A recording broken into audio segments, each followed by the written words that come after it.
So, let's talk about a guy many people call the world's greatest negotiator, Herbie Cohen. Now, he wasn't some Harvard professor or a big shot CEO. Nope.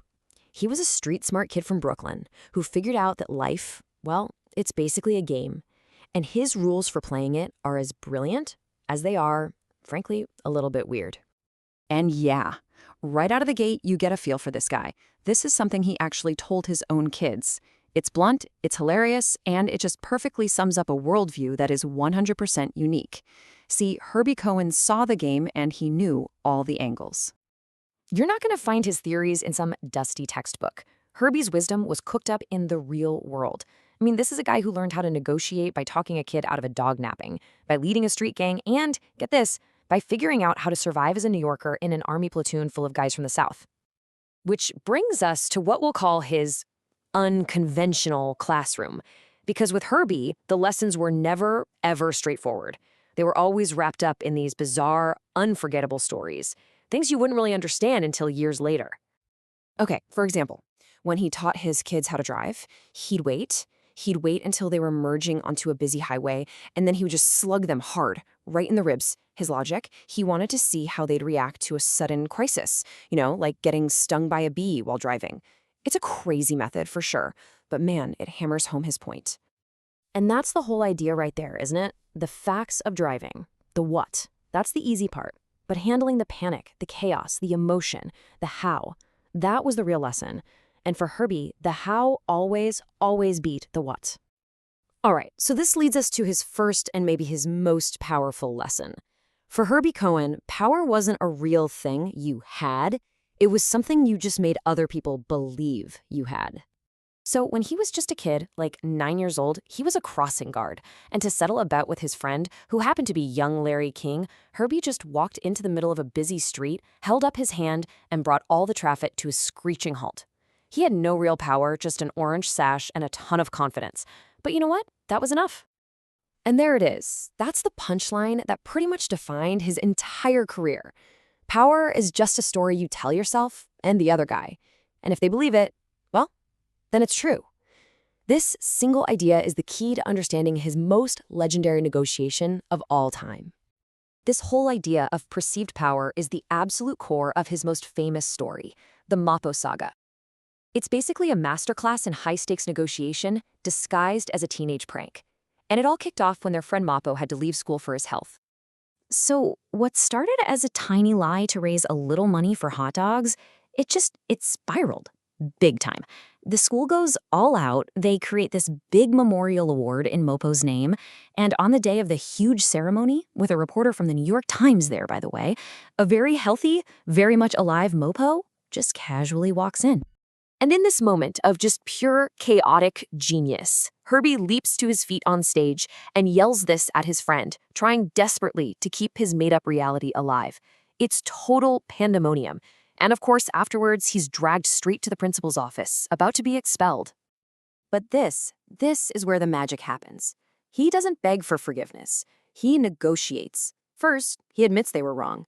But then he calmly points out that if the principal expels them, the Board of Education is going to ask some questions. Like, why did a principal take the word of 3 kids about a student's death without ever checking? The principal would get fired? See what he did? He totally reframed it. The problem wasn't their lie anymore. It was the principal's problem. They both walked away, no one got in trouble. A classic win-win. That negotiation, it wasn't about the facts, right? It was about the principal's predicament.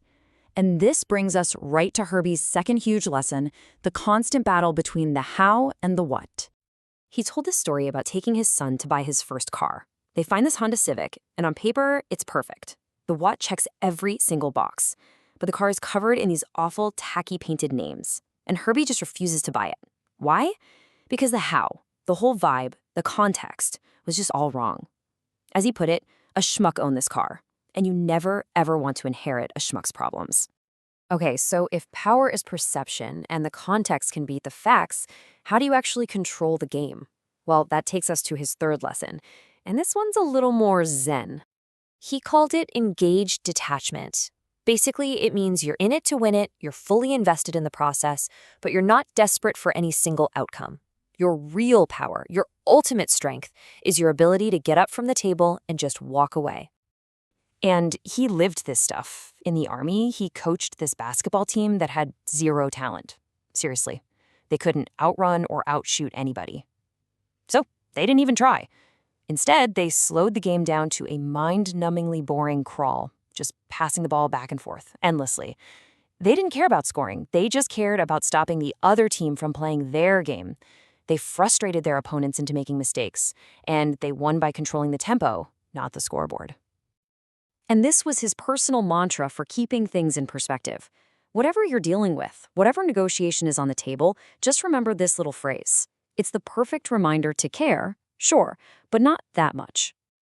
You see, when you put all this together, you realize that for Herbie, these weren't just tactics. This was a complete philosophy for how to live, and it was all built around one single powerful idea. Life is the game. And this is super important.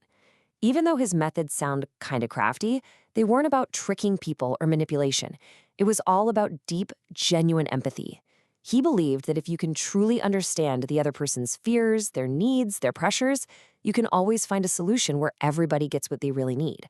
And that is the real meaning of a win-win.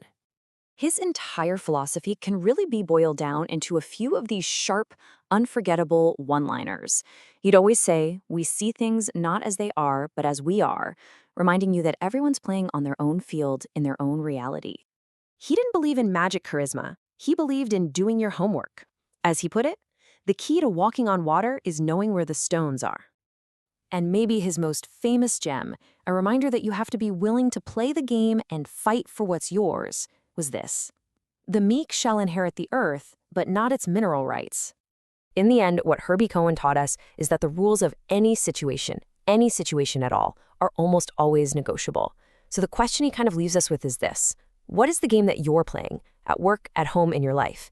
And how can you start thinking a little bit more like Herbie and change the rules?